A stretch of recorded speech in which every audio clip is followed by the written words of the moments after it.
Hey, it's Rachel Cooke, your modern mentor. And today we are going to acknowledge the elephant in the room. That after months and months of Great Resignation talk, we may be looking at the possibility of a Great Recession and possibly some layoffs ahead.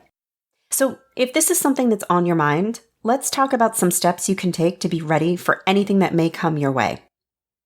I was 16 the first time my heart was broken. I saw it coming. And even though it was done with kindness and empathy, seriously, he had a lot of emotional intelligence for an 18-year-old guy, it hurt like all get out. Thought I would die. But then I didn't. I healed, and now I can look back and see that he wasn't the one for me, and that heartbreak was a gift. Yes, I know, insert vomit-faced emoji, but time healing all wounds and all that. So why the choice to overshare today? Well, because after months and months and months of talk about the Great Resignation, about companies fighting to hold on to warm bodies, we're starting to see signals of the pendulum swinging back the other way. For the first time in a long time, I'm hearing rumblings of layoffs, and people around me are getting anxious. And I'm thinking about breakups, personal and professional. Granted, my teenage heartbreak did not have financial implications, and I don't mean to trivialize. But at the time, I thought it would end me, and it didn't. And a prospective layoff doesn't have to end you. So if you're sitting in a swamp of anxiety or helplessness right now, you think you see the writing on the wall and you're feeling kind of frozen in fear, then let's talk about some steps you can take to ease your mind and be prepared for whatever may be coming at you. Let's start with solid intel. You may be seeing headlines about the crumbling economy, but remember that sexy, scary headlines are what sell. So before you panic, get some solid information. Not about the global or the national economy, but about your company or your industry. Do you have access to public financial statements or recent press releases? How's your company performing? And are its products and services likely to be more or less in demand as the economy constricts? Likewise, talk to people in the know. Ask your boss what they're hearing or what they're anticipating. Talk to colleagues in similar roles or industries about what they're expecting. There's no crystal ball here. There's no way to know for sure. But a little bit of solid info might assure you that you're worried for no reason, or that you're worried for the right reasons. But now you can prepare and avoid the old gut punch. Next, prepare for but don't expect the worst. Tim Ferriss gave this great TED Talk called Why You Should Define Your Fears Instead of Your Goals. Seriously, it's worth a Google and 13 minutes of your time.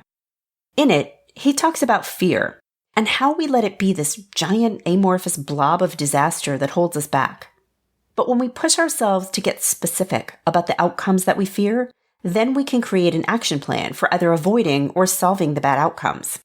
So if you're terrified of a job loss because you believe it will be end of days, Ferriss would push you to state specifically, what are you really afraid might happen? Bankruptcy? Resume gap? Personal sense of failure? Okay, these are all real and specific, but now we can plan. Let's take bankruptcy. You're afraid a job loss might destroy you financially. Okay, so what specifically can you do to prepare for this possible reality? Can you start budgeting or streamlining expenses? Can you start a side hustle or pick up a part-time job to bring in additional income?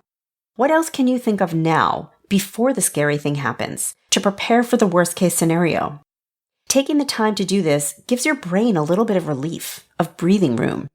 Now the idea of a job loss, it may not be compelling, but hopefully it feels less heart-stoppingly terrifying. Next, remind everyone of your value. Okay, so you have a plan for what you'll do if the layoff hits. But also, let's maybe try to prevent it from happening. This is a great moment to remind people of your contributions. What have you tried, delivered, or accomplished that you want to keep top of mind for the decision makers around you? Don't be obnoxious, but also don't be shy. What you don't want to do is list 17 things you've done this year while your boss stares at your face. No, there are more subtle ways to highlight your goodness. Like maybe you share a piece of customer feedback with your boss that just happens to be the result of your work or service. Or maybe you ask your boss for feedback on something you did and you're proud of, but hey, you're always looking for more tips and ideas. Something like, hey boss, I love your feedback on that email campaign I ran last month. I was excited by its 20% open rate, but I would love your suggestions on how to push that number even higher. These approaches are humble, but they also serve to highlight your awesomeness. Next, make yourself freshly invaluable. Sure, highlight what you've already done, but also find new ways to be a critical resource for your organization. Raise your hand to sit on a project committee or start doing research to help your company solve a problem that they've been struggling with. Or take on a gnarly task like managing a dashboard or reviewing customer feedback or managing inventory that's critical for your company but not sexy enough for people to be fighting over owning. The more you can make somebody else's life easier or create opportunity for your company to win, the more the people around you will fight to keep you on board should layoffs be a-comin'. And finally, tap that network. Because ultimately you can do everything right and the layoff may simply be inevitable. So start taking action before it happens. Polish your LinkedIn profile or your portfolio and start reaching out to your network, not in desperation, but curiosity.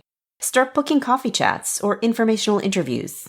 You don't need to launch an active job search, but start laying the groundwork so that you're ready to hit the ground running should a new job become a must-have accessory. If you've been feeling a sense of dread or anxiety around the possibility of layoffs, then I hope this episode has offered you some peace of mind and the start of an action plan you can run with ASAP. And hopefully, none of your plans will be necessary. Hey, I hope you'll join me next week for another great episode. Until then, visit my website at leadabovenoise.com if your organization is looking for partnership in retaining, engaging, or developing talent. You can follow Modern Mentor on Apple Podcasts, Spotify, or wherever you listen to podcasts. Follow me on the Modern Mentor podcast page on LinkedIn. Thanks so much for listening and have a successful week. Modern Mentor is a quick and dirty tips podcast. It's audio engineered by Dan Feierabend with script editing by Adam Cecil. Our podcast and advertising operations specialist is Morgan Christensen. Our digital operations specialist is Holly Hutchings. Our marketing and publicity assistant is Davina Tomlin. And our intern is Brendan Pica.